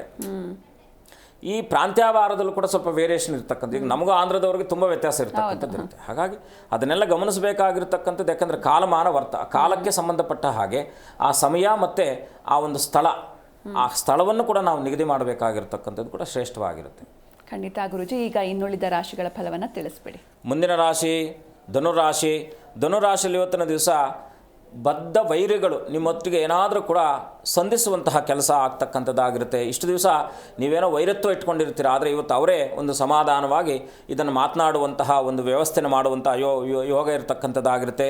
ಮೃಷ್ಟಾನ್ನ ಭೋಜನ ಮಾಡತಕ್ಕಂಥ ಸುಯೋಗ, ಭಾಗ್ಯದಲ್ಲಿ ಸ್ವಲ್ಪ ವೃದ್ಧಿ ಆಗ್ತಕ್ಕಂಥದ್ದಾಗಿರುತ್ತೆ. ಸ್ವಲ್ಪ ದೇಹಾಲಸ್ಯ ಅಂತಕ್ಕಂಥದ್ದು ಕೂಡ ನಿಮ್ಮನ್ನು ಬಾಧಿಸ್ಬೋದು. ಧನುರಾಶಿಯವರು ಇವತ್ತಿನ ದಿವಸ ವಿಶೇಷವಾಗಿ ಆಂಜನೇಯನ ದರ್ಶನ ಮಾಡಿ ಅದರಲ್ಲೂ ಕೂಡ ಸಾಂಬಶಿವನ ಪ್ರಾರ್ಥನೆ ಓಂ ನಮಃ ಶಿವಾಯ ಅಂತಕ್ಕಂಥ ಶಿವಪಂಚಾಕ್ಷರ ಮಂತ್ರವನ್ನು ಜಪಿಸೋದರಿಂದ ಖಂಡಿತ ಶುಭವಾಗುತ್ತೆ. ಮುಂದಿನ ರಾಶಿ ಮಕರ ರಾಶಿ. ಮಕರ ರಾಶಿಯಲ್ಲಿ ಇವತ್ತಿನ ದಿವಸ ಜನಿಸಿರ್ತಕ್ಕಂಥವರಿಗೆ ಸ್ತ್ರೀಯರಿಂದ ಸಹಕಾರ ಸಿಗ್ತಕ್ಕಂಥದ್ದಾಗಿರುತ್ತೆ. ಅದರಲ್ಲೂ ಕೂಡ ಸ್ವಲ್ಪ ಆರೋಗ್ಯವೂ ಕೂಡ ವೃದ್ಧಿ ಆಗ್ತಕ್ಕಂಥದ್ದು, ಸ್ವಲ್ಪ ಪ್ರವಾಸದಲ್ಲಿ ಸುಖ ಸಿಗ್ತಕ್ಕಂಥದ್ದಾಗಿರುತ್ತೆ. ಸಂಗೀತಗಾರರಿಗೆ, ನೃತ್ಯಗಾರರಿಗೆ ಇವತ್ತಿನ ದಿವಸ ಶುಭವಾಗ್ತಕ್ಕಂಥದ್ದಾಗಿರುತ್ತೆ. ವಿಶೇಷವಾಗಿ ಇವತ್ತಿನ ದಿವಸ ಮಕರ ರಾಶಿಯವರು ರಾಜರಾಜೇಶ್ವರಿಯ ದರ್ಶನ, ಸಾಂಬಶಿವನ ಪ್ರಾರ್ಥನೆ ಮಾಡತಕ್ಕಂಥದ್ದು ಶುಭವಾಗುತ್ತೆ. ಮುಂದಿನ ರಾಶಿ ಕುಂಭರಾಶಿ. ಕುಂಭರಾಶಿಯಲ್ಲಿ ಜನಿಸಿರ್ತಕ್ಕಂಥವ್ರು ಇವತ್ತಿನ ದಿವಸ ಸ್ವಲ್ಪ ಸರ್ಕಾರದಲ್ಲಿ ಕೆಲಸ ಮಾಡ್ತಾ ಇರ್ತಕ್ಕಂಥವ್ರಿಗೆ, ಉನ್ನತ ಸ್ಥಾನದಲ್ಲಿದ್ದಂಥವ್ರಿಗೆ ಸ್ವಲ್ಪ ಒತ್ತಡ ಇರತಕ್ಕಂಥದ್ದಾಗಿರುತ್ತೆ. ಕೃಷಿಕರಿಗೆ ಲಾಭ ಆಗ್ತಕ್ಕಂಥದ್ದು, ಸ್ವಲ್ಪ ಇವತ್ತಿನ ದಿವಸ ಕ್ರಯ ವಿಕ್ರಯಾದಿಗಳಲ್ಲೂ ಕೂಡ ಲಾಭ ಸಿಗ್ತಕ್ಕಂಥದ್ದಾಗಿರುತ್ತೆ. ಸಂಚಾರದಲ್ಲಿ ಸ್ವಲ್ಪ ಎಚ್ಚರವಾಗಿರಿ.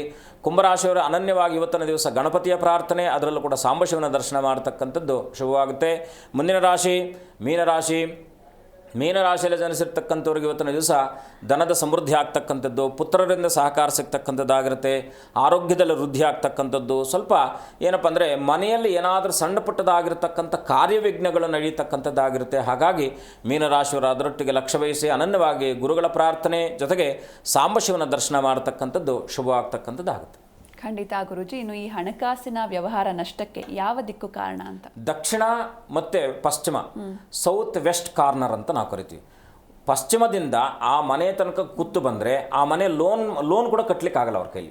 ನಾನು ಇದು ಅನುಭವದಲ್ಲಿ ಹೇಳ್ತಾ ಇರ್ತಕ್ಕಂಥದ್ದು. ಲೋನ್ ತೊಗೊಂಡಿರ್ತಾರೆ ಪಾಪ. ಯಾಕಂದರೆ ಎಲ್ಲರೂ ಕೂಡ ಲೋನ್ ತೊಗೊಂಡು ಇವತ್ತು ಮನೆ ಯಾರೋ ತುಂಬ 10% ಜನ ಮಾತ್ರ ಹಾಗೆ ತೊಗೊಳ್ಬೋದು. 90% ಜನ ಲೋನ್ ತೊಗೊಂಡೆ ಮನೆ ಕಟ್ಟಿರ್ತಾರೆ, ಶಕ್ತ್ಯಾನುಸಾರದಲ್ಲಿ ಕಟ್ಟಿರ್ತಾರೆ. ಸೌತ್ಗೆ ಸಂಬಂಧಪಟ್ಟ ಹಾಗೆ ತೊಂದರೆ ಬಂತು ಅಥವಾ ವೆಸ್ಟ್ಗೆ ಸಂಬಂಧಪಟ್ಟ ಹಾಗೆ ತೊಂದರೆ ಬಂತು ಅಂತ ಇಟ್ಕೊಳ್ಳಿ, ಯಾವುದೇ ಕಾರಣಕ್ಕೂ ಕೂಡ ಆ ಮನೆ ಅವರು ಪೂರ್ಣನೂ ಮಾಡಲ್ಲ. ಆ ಮನೆ ಮಾರ್ಕೊಂಡು ಹೋಗ್ತಾನೆ ಇರ್ತಾರೆ. ಇನ್ನೊಬ್ರಿಗೆ ಮಾರ್ತಾರೆ. ಯಾರೂ ಆ ಮನೆಯಲ್ಲಿ ಊರ್ಜಿತವಾಗಲಿಕ್ಕೆ ಸಾಧ್ಯನೇ ಇಲ್ಲ. ಅದಾದ ನಂತರದಲ್ಲಿ ವಾಯುವ್ಯ ಮತ್ತು ಏನಂದರೆ ವೆಸ್ಟ್ ಆ್ಯಂಡ್ ನಾರ್ತ್ ಕಾರ್ನರು, ಇದರಲ್ಲೂ ಕೂಡ ಇದು ಕೂಡ ತುಂಬ ಅತ್ಯಂತ, ಯಾಕಂದರೆ ನಾವು ಏನನ್ನು ಆಲೋಚನೆ ಮಾಡ್ತೀವಿ ಅಂದರೆ ಚೆನ್ನಾಗಿರ್ತಕ್ಕಂಥ ಮಕ್ಕಳು ಅವರೇ ಸೂಸೈಡ್ ಮಾಡ್ಕೊಳ್ತಕ್ಕಂಥ ಒಂದು ಸಂದರ್ಭಗಳನ್ನು ನಾವು ಗಮನಿಸಿದ್ದೀವಿ. ಅಲ್ಲಿ ಮನೆಯ ಒಳಗಡೆ ಶೂನ್ಯ ಇದ್ದರೂ ಕೂಡ ಆ ಪ್ರಾಬ್ಲಮ್ ಬರುತ್ತೆ. ಸೂಕ್ಷ್ಮ ವಿಚಾರ ಇದು. ಹೊರಗಡೆ ಇದ್ದರೂ ಕೂಡ ಈ ಪ್ರಾಬ್ಲಮ್ ಬರುತ್ತೆ. ಮಕ್ಕಳಿಗೆ ಬಹಳ ಮುಖ್ಯವಾಗಿ ವಾಯುವ್ಯ ದಿಕ್ಕಿನಲ್ಲಿ ಏನಾದರೂ ಸಮಸ್ಯೆಗಳು ಬಂದಾಗ ಮಕ್ಕಳ ಮೇಲೆ ಪ್ರಭಾವ ಬೀರುತ್ತೆ. ಮಕ್ಕಳು ಮನೆ ಬಿಟ್ಟು ಹೊರಟೋಗ್ತಾರೆ. ತುಂಬ ದಿವಸ ನಾವು ತುಂಬ ಜನಗಳಲ್ಲಿ ನಾವು ನೋಡಿರ್ತೀವಿ, ಹೇಳೋದಿಲ್ಲ ಕೇಳೋದಿಲ್ಲ, ಮಕ್ಕಳು ಮನೆ ಬಿಟ್ಟು ಹೊರಟ್ಬಿಟ್ಟಿರ್ತಾರೆ. ಏನು ಕಾರಣನೇ ಇರಲ್ಲ, ಎಲ್ಲೋ ಹೋಗಿ ಅವ್ರ ಜೀವನ ಅತಂತ್ರ ಆಗ್ತಕ್ಕಂಥದ್ದಾಗುತ್ತೆ. ಹಾಗಾಗಿ ಮನೆ ಅಂತಕ್ಕಂಥದ್ದು ಸುಸ್ಥಿರವಾದ ಬದುಕನ್ನು ಕಾಣಬೇಕಾದ್ರೆ ಮನೆಯನ್ನು ನಿರ್ಮಾಣ ಮಾಡಿರ್ತಕ್ಕಂಥ ಮನೆಯನ್ನು ಕೂಡ, ಯಾಕೆಂದರೆ ಈಗೆಲ್ಲ ಏನು ಬಂದುಬಿಟ್ಟಿದೆ, ಈಗೆಲ್ಲ ಹೊರ ವಾಸ್ತು ಅಂತಕ್ಕಂಥದ್ದು ಇಲ್ಲ, ನೀವು ತೊಗೊಂಡೋಗಿ ಅದನ್ನು ಅಲ್ಲಿಟ್ಟರೆ ಅದು ಸರಿ ಹೋಗ್ಬಿಡುತ್ತೆ. ಖಂಡಿತ ಸರಿ ಹೋಗಲ್ಲ ಅದು ಯಾವುದೇ ಕಾರಣಕ್ಕೂ. ಯಾಕೆಂದರೆ ನಾವಿವಾಗ ಒಂದು ಕಾಲು ಮುರ್ಕೊಂಡಿದ್ದಾಗ ಅದು ಜೀವನದುದ್ದಕ್ಕೂ ಕೂಡ ಅದು ನಾವು ಊನ ಅಂತಲೇ ತಗೊಳ್ತೀವಿ. ಅದನ್ನು ಯಾವುದೇ ಕಾರಣಕ್ಕೂ ಜಾಗ್ರತೆ ವಹಿಸ್ತಾನೆ ಇರ್ತೀವಿ. ಯಾಕೆ ಅಂದರೆ ಅದು ಒಂದು ಸಲ ಅದು, ಯಾಕೆಂದರೆ ಮ್ಯಾನುಫ್ಯಾಕ್ಚರಿಂಗ್ ಡಿಫಾಲ್ಟ್ ಆಗೋಗುತ್ತೆ ಅಂದರೆ ಅದು ಸಂಪೂರ್ಣವಾಗಿ ನಾಶ ಅಂತಲೇ ಅರ್ಥ. ನೀವೇನೇ ಮಾಡಿಕೊಂಡ್ರು ಮನೆಯಲ್ಲಿ ಬಹಳ ಮುಖ್ಯವಾಗಿ ಗಮನಿಸಬೇಕಾಗಿರೋದು ಅಡುಗೆ ಮನೆ, ಬಾತ್ರೂಮು, ಅಡುಗೆ, ದೇವರ ಮನೆ, ಈ ಮೂರು ಅತ್ಯಂತ ಸುಭದ್ರವಾಗಿರಬೇಕು. ಅಡುಗೆ ಮನೆಯಲ್ಲಿ ಚೆನ್ನಾಗಿರುತ್ತೋ ಆ ಮನೆ ಆರೋಗ್ಯ, ಸಮೃದ್ಧಿ, ನೆಮ್ಮದಿ ಇರುತ್ತೆ. ದೇವರ ಮನೆ ಚೆನ್ನಾಗಿದ್ದಾಗ ನೆಮ್ಮದಿ, ಸುಖ, ಶಾಂತಿ ಸಿಗುತ್ತೆ. ಬಾತ್ರೂಮ್ ಚೆನ್ನಾಗಿದ್ದಾಗ ಆರೋಗ್ಯಕ್ಕೆ ಸಂಬಂಧಪಟ್ಟ ಎಲ್ಲ ವಿವಾದಗಳಿಂದ ಕೂಡ ದೂರ ಆಗ್ತಾರೆ. ಅಣ್ಣ ತಮ್ಮಂದರ ಮಧ್ಯದಲ್ಲಿ ಆ ಮನೆಗೆ ಬರೋ ತನಕ ಗಂಡ ಹೆಂಡತಿರು ತುಂಬ ಚೆನ್ನಾಗಿರ್ತಾರೆ. ಕೆಲವು ಮನೆಗಳಿಗೆ ಹೋದ್ಮೇಲೆ ಮಕ್ಕಳೊಟ್ಟಿಗೆ, ಹೆಂಡತಿರೊಟ್ಟಿಗೆ ವೈಮನಸ್ಸುಗಳಿರ್ತಕ್ಕಂಥದ್ದು, ಗಂಡ ಎಲ್ಲೋ ಹೋಗಿ ದೂರ ಹೋಗಿ ಸಂಸಾರ ಮಾಡ್ತಕ್ಕಂಥದ್ದು, ಇದೆಲ್ಲ ಕೂಡ ಮನೆಯ ಎಫೆಕ್ಟ್ ಕೂಡ ಖಂಡಿತ ಇದೆ. ಈ ಜಗತ್ತಿನಲ್ಲಿ ಶುಭ ಅಶುಭಗಳು ನಮ್ಮ ಜೊತೆಯಲ್ಲಿ ಇರ್ತಕ್ಕಂಥದ್ದಾಗಿರುತ್ತೆ. ಅದನ್ನು ನಾವು ಗಮನಿಸಬೇಕಷ್ಟೇ. ಎಲ್ಲಿ ಅಶುಭ ಆಗ್ತಾ ಇದೆ ಅಂತ ಹೇಳಿದಾಗ, ದಶಾನುಕೂಲ ಚೆನ್ನಾಗಿಲ್ಲದೆ ಇದ್ದಾಗ ಯಾವ ರೀತಿಯಲ್ಲಿ ನಮಗೆ ಅನಾನುಕೂಲಗಳಾಗುತ್ತಪ್ಪ ಅಂದರೆ, ಒಂದು ನಮ್ಮ ನಿರ್ಧಾರಗಳಿಂದ ಆಗುತ್ತೆ. ಇನ್ನೊಬ್ಬರು ಸಮಸ್ಯೆ ತಂದೊಡ್ತಾರೆ, ಅದರಿಂದ ಸಮಸ್ಯೆಗೆ ಸಿಕ್ಕಾಕೊಳ್ತೀವಿ. ಕೋರ್ಟ್ ವ್ಯಾಜ್ಯಗಳು, ಅವ್ರಿಗೆ ಸಂಬಂಧನೇ ಇರಲ್ಲ, ಹೋಗಿ ಕೋರ್ಟಲ್ಲಿ ಕೂತ್ಕೊಂಡಿರ್ತಾರೆ, ಸ್ಟೇಷನ್ಗಳಿಗೆ ಹೋಗ್ತಾ ಇರ್ತಾರೆ. ಮಕ್ಕಳು ಮನೆಯಲ್ಲಿ ಏನಂದರೆ ದುಶ್ಚಟಗಳ ದಾಸರಾಗ್ತಾರೆ. ಇದೆಲ್ಲ ಕೂಡ ಮನೆಗೆ ಸಂಬಂಧಪಟ್ಟ ಹಾಗೆ ದೋಷಗಳಿದ್ದಾಗ ಖಂಡಿತವಾಗಿ ಸಮಸ್ಯೆಗಳು ಬರ್ತಕ್ಕಂಥದ್ದಾಗುತ್ತೆ. ಖಂಡಿತ ಗುರುಜಿ, ಇನ್ನು ಇಷ್ಟು ಹೊತ್ತು ಸಾಕಷ್ಟು ವಿಷಯಗಳನ್ನ ತಿಳಿಸ್ಕೊಟ್ರಿ. ಧನ್ಯವಾದಗಳು. ಶುಭಂ ಭೂಯಾತ್. ಲೋಕ ಸಮಸ್ತ ಸುಖಿನೋ ಭವಂತು. ನೋಡಿದ್ರಲ್ವಾ ವೀಕ್ಷಕರೇ, ಇವತ್ತಿನ ಸಂಚಿಕೆಯಲ್ಲಿ ವಾಸ್ತು ದಿಕ್ಕುಗಳ ಬಗ್ಗೆ ಬಹಳಷ್ಟು ಮಾಹಿತಿಯನ್ನು ತಿಳ್ಕೊಂಡ್ವಿ. ಇದಾಗಿತ್ತು ಇವತ್ತಿನ ವಿಶೇಷ. ನೋಡ್ತಾ ಇರಿ ಜೀ ಕನ್ನಡ ನ್ಯೂಸ್, ಸತ್ಯವೇ ಸುದ್ದಿಯ ಜೀವಾಳ.